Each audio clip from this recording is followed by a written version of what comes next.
Good evening, ladies and gentlemen. Okay, I forgot I need to put the chat back on here. I have like no memory.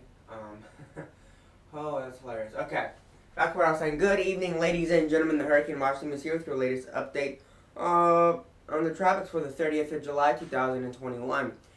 Here we go. We got Tropical Storm Hilda, or Hilda, however you want to pronounce it, has developed in the East Pacific and remains not a threat to any coastlines. Most of them will be moving out to sea. Even the closer ones will still be over 100 to 200 miles off the coast, about at least around 100 miles off the coast of Mexico. But here it is. Is expected to become an 80 to an 85 mile per hour hurricane, but certainly something that we're watching here. We'll be doing updates throughout the night and into the early morning of tomorrow. My next update should be at 10 p.m. Central Time. That is correct.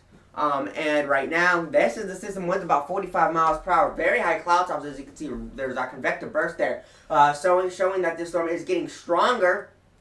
That the storm is in fact and getting much stronger. The winds are picking up and the storm is intensifying because it is over very warm waters. But right now, there's a lot of upward motion in the East Pacific, and I think that upward motion motion is moving upward, is going to transition into the Atlantic, and I think in the next 3 to 4 weeks we're going to see storms just blow up in the Atlantic. I wouldn't be surprised another 2017, unfortunately, where we could have incredibly powerful storms coming off the coast of Africa. Like we saw Irma, we saw that with Maria and Lee, and so this, unfortunately, could be another really bad hurricane season. Hopefully it's not, and in the East Pacific, we've only seen one storm that was significantly strong, and that was Felicia, where winds peaked at, I think, 140 to 145 miles per hour. That was the strongest storm so far, but right now, we have this tropical storm, and then we also have Tropical Depression 9. The next update will be at 10 p.m. I will definitely be doing an update at 10 p.m., and I'll try. I can't 100% promise an update at 4 a.m. Central Time. I can try. I can't promise it, but I will certainly try to do a 4 a.m. update. But I can't promise anything. And then again, another update at 7 a.m. or 10 a.m. will happen tomorrow. So certainly going to be working and trying to get more updates out to y'all of Tropical Storm, I'm sorry, Imelda. Get the name of the storms all the time. Hilda. That's Hilda. And then obviously we have Tropical Depression 9. This is the 2 p.m. Mountain time, and then this is Pacific time. So again, 45 miles per hour for Tropical Storm Hilda. And then we do have this disturbance here at a 40% chance of development in the next 48 hours. Showers and thunderstorms associated with the tropical wave located several hundred miles off the coast of southern Mexico have become a little better organized since yesterday. Continued gradual development of the system is expected in the next several days, and a tropical depression is likely to form next week while it moves west-northwestward at 10 to 15 miles an hour. So in the next 5 days, this is the track. So you can see it's going to move away from the coast. Areas here could get some showers, but it does seem like it's a lot farther away from the coast. So really minimal to no impacts. Maybe some rain bands from the system is certainly likely. But really kind of wanted to get my thoughts out on what I wanted to say about the North Atlantic. I want to zoom in and just sort of show y'all what we got here. So right here, way over here, there's actually a system off the frame, off the map, and then we have this system here, which is I keep wanting to say Imelda. It's that down storm. And then we have this wave, and then we have another one right here. Now there's a lot of upward motion, and I think during the next several weeks, this is going to transfer this direction, and we're going to have lots of upward motion. Moving this direction. Ben Knoll, I believe, he is a meteorologist. Mark Sudduth also talked about this. He makes really good videos. He made a video and talked about how we're gonna have this transition very quick. I mean, 2 weeks is very fast when it comes down to meteorological time. In terms of cyclonic time, 2 weeks can be really, really quick. Anyway, regardless, we're gonna see that transition. I do want to see if I can bring up his Twitter page. I think it was Ben Knoll. He said that Mark Sudduth said that on his YouTube video today. So I do think we could have a big transition in 2021. Unfortunately, could be another potentially dangerous, devastating, and potentially, again, it only takes one storm. 2018, where we're like, it's not even that, it wasn't too terribly bad. And then Hurricane Michael made landfall in Mexico City Beach, Florida, with 160 miles an hour. So it was an incredibly powerful in Daily Storm 2019. Wasn't so bad, really, until we got Hurricane Dorian there, bearing through the Caribbean, bearing through the Bahamas, and then 2020. It wasn't a horrible season. It was just overly active. A lot of the storms were out to sea. Yes, we did have Laura obviously making landfall there in near Cameron Beach, Cameron, Louisiana, not Cameron Beach, Cameron, Louisiana, with winds of 150 miles an hour. And we had Ada and Iota, and we had Sally, which was a slow-moving system producing very heavy rain there in the Louisiana, Mississippi, Alabama, and parts of Florida. Very, very dangerous storm there. So certainly we're going to be watching this. We do got a tropical wave coming off the coast of Africa right there. Going to be watching that. I don't think it's become of anything since, again, right now where a lot of this stuff is happening is over the East Pacific. And when the East Pacific is active, the Atlantic is usually quiet. And that's what we're seeing right now. So once the East Pacific over here begins to calm down and quiet down, the Atlantic is going to fire up. So right now the hot spot, the spotlight, if you will, is over the East Pacific right now, which right now that's what we're seeing. And we're seeing those storms. And then once the East Pacific begins to calm down, this Atlantic is going to fire up. And I'm really worried. People are, who knows, 3 weeks from now, you may hear on national news, catastrophic hurricane barreling through the Caribbean, headed towards the Caribbean islands. I don't want to hear that. But it's what I'm seeing. It's the setup that's being shown right now. That's my prediction. I'm not saying we're going to have a Category 5 hurricane with 200-mile-an-hour winds barreling through the Caribbean. That's not what I'm saying. All I'm saying is that we could have the hurricane season is going to flare up, and we're going to have some storms going through the Caribbean. Is very possible. The high pressure over the Bermuda High, very, very high right now. And I think that's sort of the setup. We're going to have very, very high pressure up here, and then this is going to allow storms not to be able to go up here because high pressure, again, repels low-pressure systems, causing all the storms to stay south and going into the Caribbean. That's the East Pacific. Going into the Caribbean, maybe even the Gulf of Mexico is in the realm of possibility with what we're seeing. So certainly seeing systems, this could be bad. So here we could see, we could see some East Coast riders, but really, given that we have a really high Bermuda High, I do want to show that to y'all. Tropical tidbits and giving y'all the it's the it's a ridge of high pressure in the subtropics. Ugh, I couldn't get that out of my mouth. So I'm gonna go right into here. Forecast models, regions. Now this is going to be 850 millibar vorticity. Look at that ridge of high pressure. That subtropical ridge of high pressure. That subtropical ridge right there. Alright. Right there, right? That's a ridge of high pressure. Look how low far south it goes. So if you get any storms, they're just going to go right into here. And that ridge of high pressure is going to expand according to the forecast models here. So that's where that subtropical ridge of high pressure currently is at. And so right now, storms can't just go up and north. Storms have to go west, you see, and into the Caribbean and even into the Gulf of Mexico. This doesn't shrink, and we get that hurricane season to fire up. We're going to have storms just going through the Gulf of Mexico and the Caribbean. Now, I'm not saying that's what's going to happen, but that's the pattern we're seeing.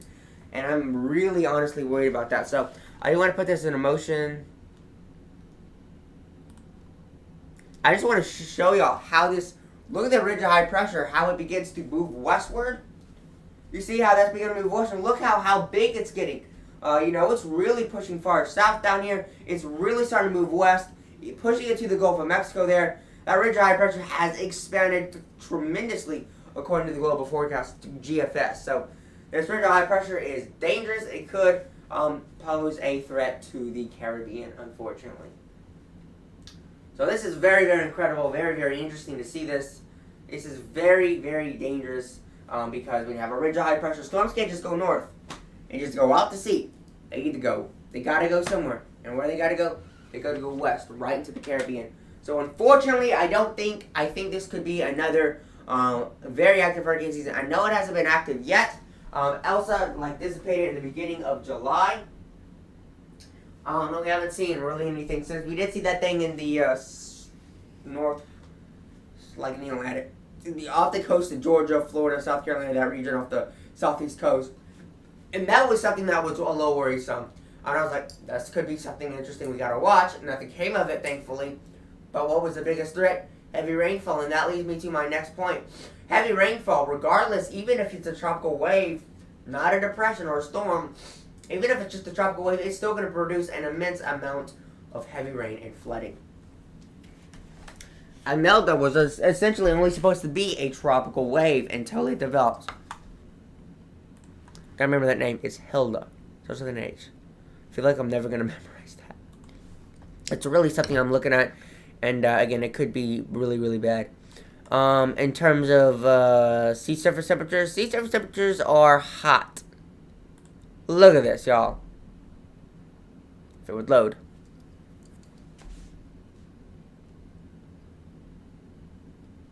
Okay, read what that says. Okay, that didn't give me what I wanted. Okay. Go here, maybe. Ah, perfect. If you look at this, look at these temperatures. 30 degrees. Some areas are seeing 31 degrees centigrade. So water temperatures right now are incredibly hot. But that's just SST, sea surface temperatures. That doesn't go to a depth of anything at all. That is just right on the surface. So that's the UV. Let's see.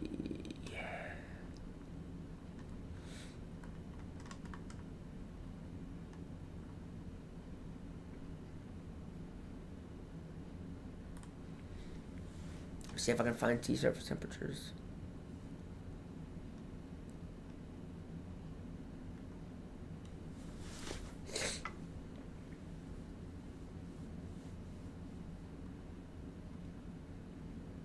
I mean, really, just looking at this is incredibly hot.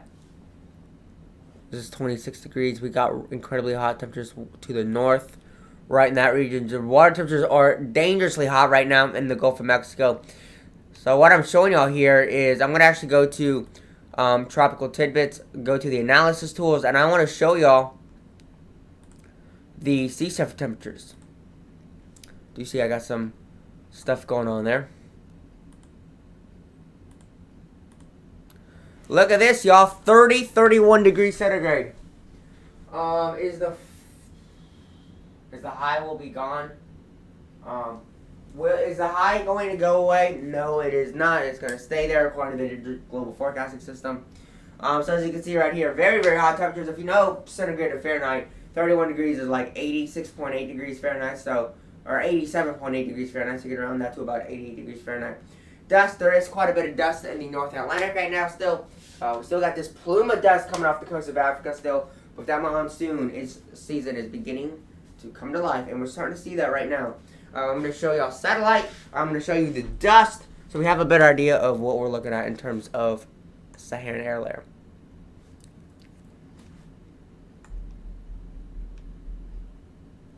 So this is the Saharan air layer map, and will work.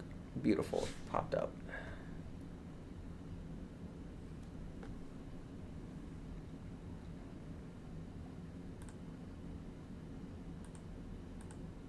I think it's the latest hour. Is this the latest? Oh my god. So this is 2100 UTC, the 30th of July. So this is the latest. So as you can see, there's this huge plume of dust, like I said, coming off the coast of Africa. The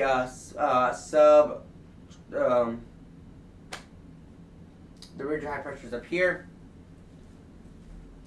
Subtropical ridge of high pressure is up there, and so you're getting a lot of this dry air going into the Caribbean right now. That's all going to go down and go away as we get into the mid to late August. So, fortunately, the 2021 North Atlantic hurricane season is about to get ugly, and it's about to get really rough.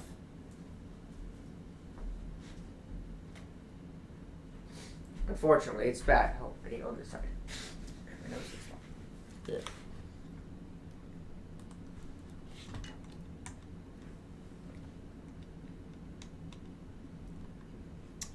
What was that other thing I need to talk about? Yeah, that's something we need to talk about for sure.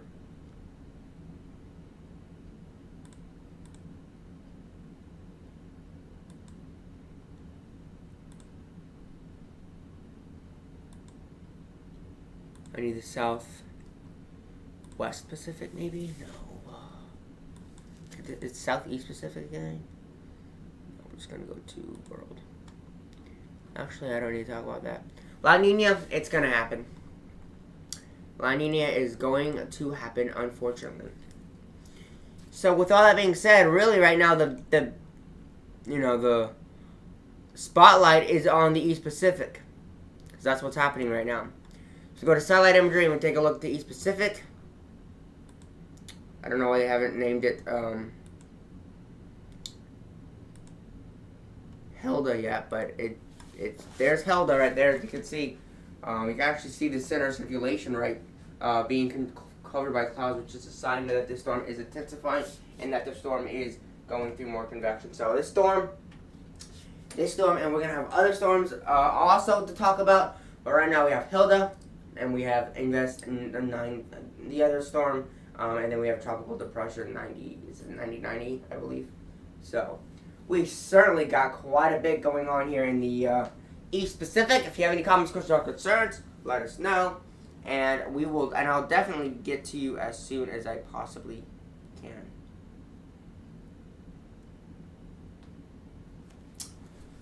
So right now that's what we're looking at here. I'm going to kind of go over what the National Hurricane Center is saying about Tropical Storm Hilda, and then we're probably going to end it there since I sort of talked about what I needed to talk about in terms of the North Atlantic, but we haven't gotten there yet.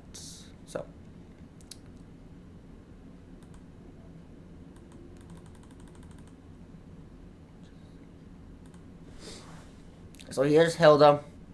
As you can see, winds of about 45 miles per hour. So again, it is expected to become expected to reach wind of around 85 miles per hour at least. Certainly something just to watch, but nothing, really crazy. So the next update will be at 9 p.m. at Mountain Time. It's be around 10 o'clock my time for that update. So I will certainly be giving you all that update then. Just something to talk about, something interesting to talk about. 45 mile per hour sustained winds, and again. Oops, I meant to click on this. Okay. That's the latest forecast track, as you can see. But really, not a whole lot to talk about. How is it not nighttime over there yet?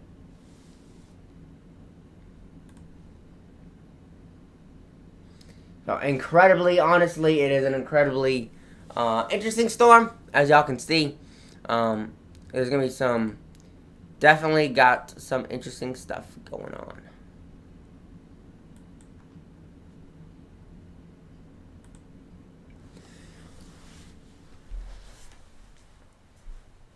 Do I get hurricanes? The last hurricane I got was in 2008. It was almost 13 years ago. It was Hurricane Ike back in September of 2008.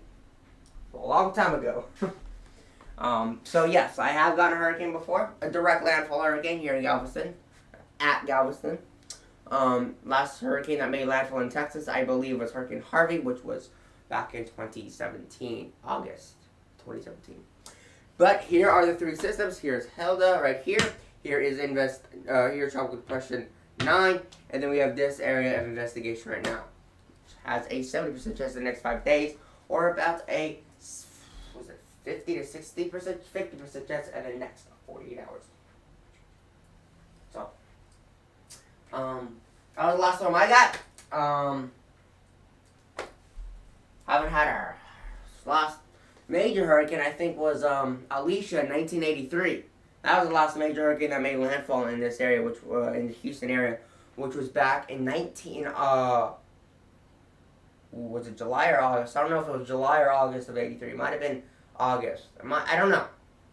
Don't quote me on that. I don't know if it was July or August of 1983, but it was Hurricane Alicia. Made landfall in southeast Texas with winds of about 115 miles per hour. So, the last major hurricane that made landfall in this region, I believe. No. Yeah. Wait, no. Was it 2005? Was it, how strong was Wilma when it made landfall?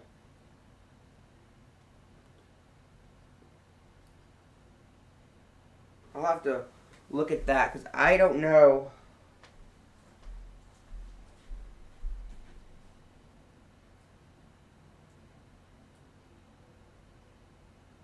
I'll have to look at Hurricane Wilma just to see not Hurricane Wilma. Why did I say Hurricane Wilma? Hurricane, I'm losing my mind. I'm forgetting things. So these are the systems that we're looking at right now. We'll be giving you all the latest updates. We have some systems in the West Pacific that we'll be talking about. But mainly this is the biggest thing that has the biggest, potential right now. Flooding definitely happening in India. For sure. So we certainly got quite a lot of things to talk about today. But again, once East Pacific gets to calm down, then the Atlantic is going to wake up. And we know that's going to be ugly. Does anyone have any comments, questions, or concerns, or anything else that I, myself, need to go over? If not, I like to make these about 30 minutes or so. I like to get through my update and get it done and over with. And that's probably it today, guys. Have a wonderful rest of your evening. And I will talk to everybody tomorrow. No, actually, I'll talk to you later this evening at 10 p.m. when the next update for Hurricane Hilda comes out. And in Tropical Depression 9, which could be upgraded to a tropical storm, which I forget which the next name would be. I think it would be I? Be an I, so. That's it. Have one first of your evening, and I'll talk to you guys at 10 p.m. Central Time, and peace out.